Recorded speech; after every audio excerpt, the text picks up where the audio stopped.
Good evening, ladies and gentlemen, and welcome to this edition of Primetime Newscast in the English language on Canal International. I'm called Morinzi at Top Stories.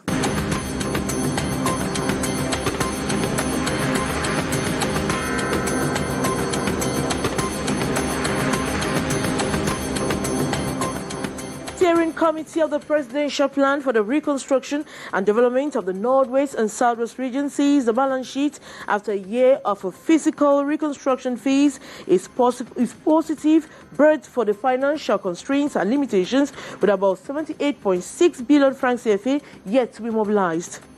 And the Cameroon Renaissance Movement Party has challenged the government of Cameroon to address the issue of PTA in schools, which is fast becoming problematic.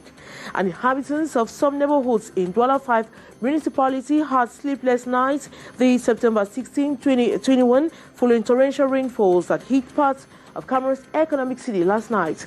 Those were major stories. Details right ahead.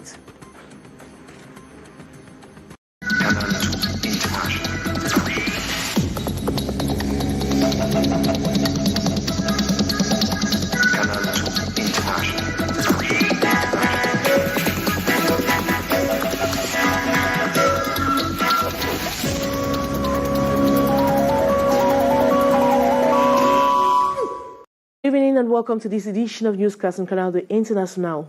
The Steering Committee for the Presidential Plan for the Reconstruction of the Northwest and Southwest regions of Cameroon sees the balance sheet after a year of physical reconstruction phase is a positive, but constraints, financial constraints and limitations, with about 76.6 billion francs CFA yet to be mobilized. The actors met this Thursday in the Prime Minister's office as we hear the following story with Chair.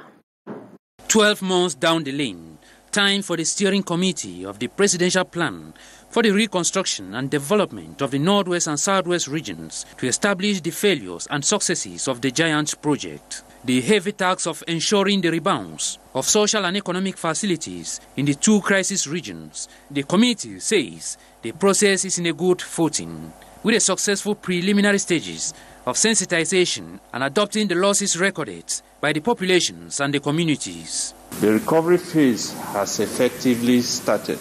As major results, mention should be made of the many initiatives to promote social cohesion, the rehabilitation of schools and health centers, especially the denominational. But the major stumbling block, the Paul Tasson Commission reiterates, is limited funds, with only about 11% of the earmarked budget mobilized this far from the developmental partners. Despite the recent signing of a 1.5 billion francs financing agreement with Japan, much, they say, is still required. The major constraint which will have relatively hampered the process over the past years will have been the insufficiency of financial resources, because out of an estimated budget of 89 billion, only 10.4 billion CFA could be mobilized. The third session, presided at by the Director of Cabinet to the Prime Minister's Office, Confiance Balungili Ebone, brought together a host of government ministers, the governors of the concerned regions, and the United Nations Development Programme, which is in charge of implementing the project, to design a plan of action for the presidential initiative for the year 2021-2022, adopting mechanisms to overcome security challenges in due course, which are still very much present. The Cameroon Renaissance Movement Party has challenged the government of Cameroon to address the problem of PTA, which remains problematic at the moment. They were speaking in a press conference in the nation's political capital, Yaoundé. Chair completes that story. The much talks on the management of the Parents-Teachers Association levy in schools across the country have not left the Cameroon Renaissance Movement indifferent. According to the CRM party, parents have been compelled to the payment of huge sums of money as PTA levy. PTA levies have gone without any repair work done in the school. PTA levies have gone without paying even the support staffs that certain schools have. And PTA levy does not help the upbringing and the education of the children. So you finally discover that PTA levies are entering private pockets. In a press conference this September 16 in Yaoundé, the National Secretariat of Education, Civic and Public Hygiene of the CRM party urges government to regulate the scheme now before things get out of hand. Make sure it organizes that sector of the PTA. If they want to institute PTA levy, it should come out as a decision and the levy is known and all schools collect it for the purposes for which they are being collected. The collection and execution of the funds, they insist, have been left in the hands of some individuals who in return do what they like, creating more burden to the parents. Given the hard times, the economic break in this country has made parents poor. You again begin to extract from the poor parents without doing what can help their children. They are not condemning the fact that PTA should not exist. But if it has to exist, there should be an instrument to regulate the collection, to regulate the use, to regulate the disbursing of the funds for the realization of projects for the betterment of children in that school and children to come to that school. The National Secretariat questions why some well-funded schools in towns like Yaoundé, with a good number of staff, will keep collecting PTA levy. That, they say, is a sign of bad faith and a means of promoting illegal transactions within the school milieu. The new school year must have begun on a good footing in the northwest region of Cameroon, but for teachers in Gokitunja, particularly those in Antwerp, who live in a constant fear of the unknown, especially as some of their teachers were recently kidnapped. The details in the following story. The death has been reported of the principal of Government Bilingual High School, GBHS, downtown in Bamenda 2, Ditafon George Nge, died on the night of Wednesday, breaking Thursday morning, after taking ill. At the verge of retirement, Ditafon George actively took part in the secondary education sector conference, where he received one of the awards for outstanding performance. Meanwhile, next door in Gokitunja Division, 11 teachers were recently kidnapped by suspected separatist fighters. Among those kidnapped were 5 principals who allegedly paid a ransom of 500,000 francs CFA each to secure their freedom. On the other hand, the senior divisional officer from Gokitunja, Konge Haddison, himself a son of Bamising village in Top, has been circulating voice messages on social media appealing to separatist fighters in the 3 subdivisions of Babesi, Balikumbat and Dob's central subdivisions to soften their stance and make life livable, and for the local population to be able to educate their children. Now, let's now talk about fish scarcity in Cameroon. In Cameroon's economic city, Douala, that is affecting traders, roast fish vendors and households. Many have substituted the fresh fish market with others like tilapia and catfish, as we hear in the story. In the following story with Gladys Ambo Otibang. Mackerel fish is scarce in Douala. Refrigerators in cold stores, which used to be full to brim with the fresh product, are almost empty, contain smaller species, some that are almost rot, or other alternatives like pork and chicken. Lack of mackerel is badly affecting roast fish vendors and other activities. Prices of fish vary. Some cold stores sell for 1,700, 1,800 or even 2,000 francs CFA per kilogram. The prices are not fixed because there is scarcity. When there is fish, we sell our products, processed cassava paste, commonly known as bobolo. What else can serve as complement for roasted fish, if not of the processed cassava paste? The scarcity is depriving many households of their choices and the important source of vitamins, and are sometimes obliged to substitute, because with scarcity, the prices of other fish increase. It's terrible. Before, with 3,000 CFA francs, we could prepare food that could last 2 days. Unfortunately, today, with 5,000 CFA francs, it is difficult to prepare a good meal. Our husbands find it hard to believe that we can't manage money. They always think we waste money.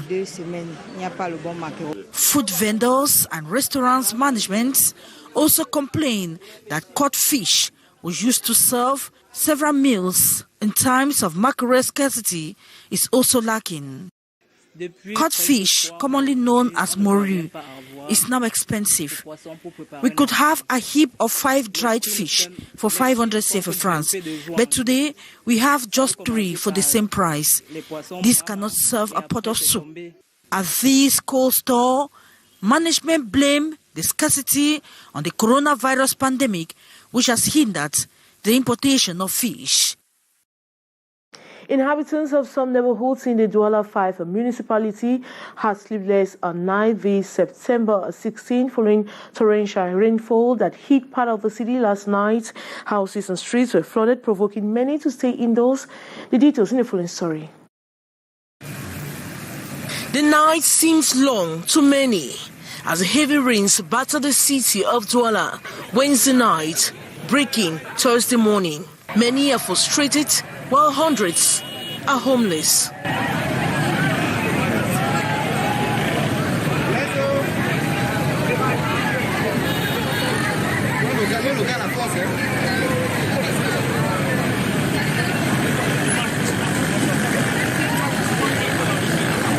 We are in the Douala 5 council area in Cameroon's economic city, Douala.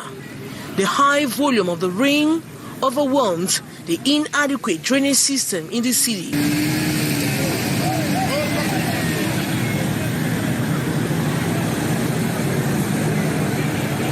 Crossing over River Conti and Gomhe seems impossible as the 2 bridges have all been submerged by the floods.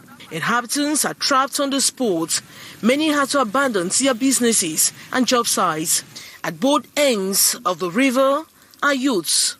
They are giving their services to transport persons at a very high cost. Pupils and students were seriously affected as a majority of had to boycott classes.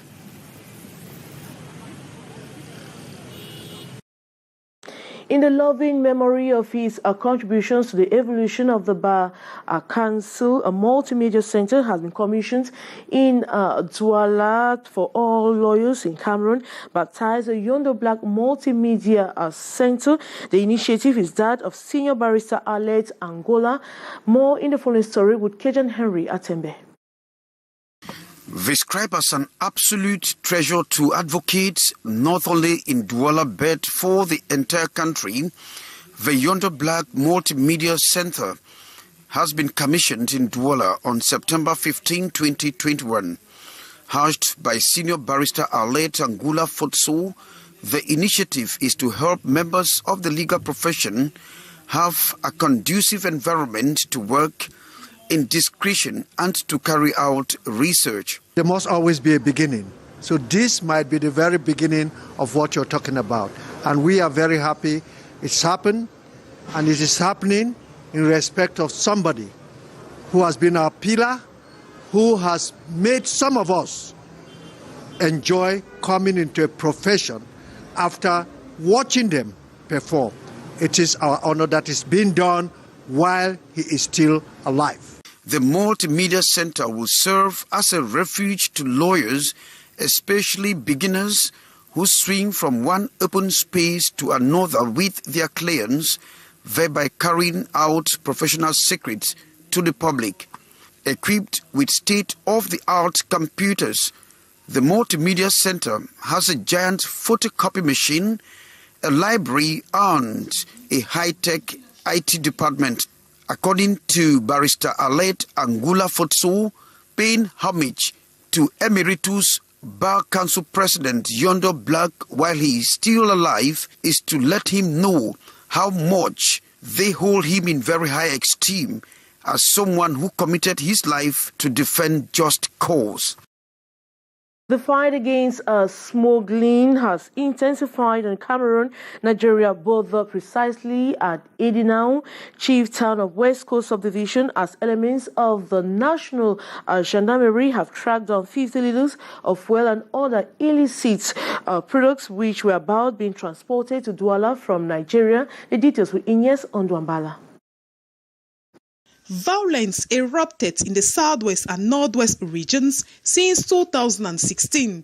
The situation, which has shifted into armed conflict, is today prompting security clampdowns. Multiple civilian casualties have been so far recorded, with many schools deserted, abandoned, and some of them reduced to ashes. Such is the case of Government Nursery School Ikoko Membia, located few kilometers from Bukwango village in Boya, which buildings crumbled as a result of the armed conflict.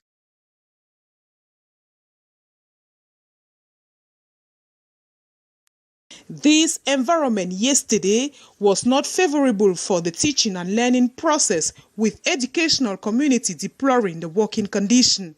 Today, the sad story of Government Nursery School Ikoko Membia is now history.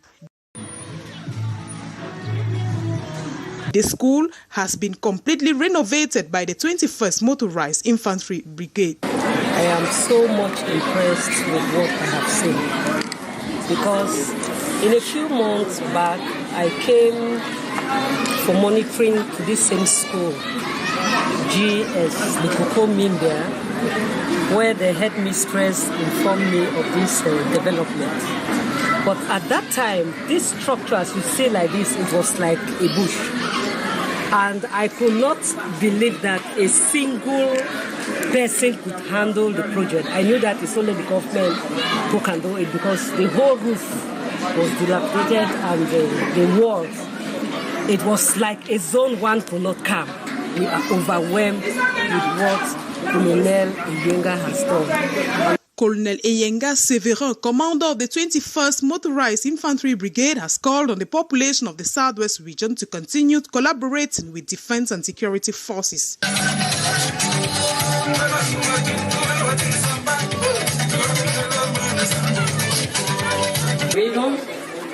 That it will be handed, the school will be officially handed to the regional delegate for basic education, Southwest region.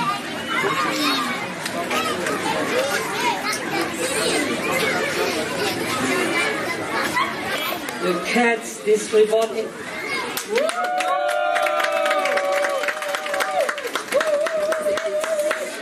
This initiative seeks to reinforce cooperation ties between the military and the civilian population.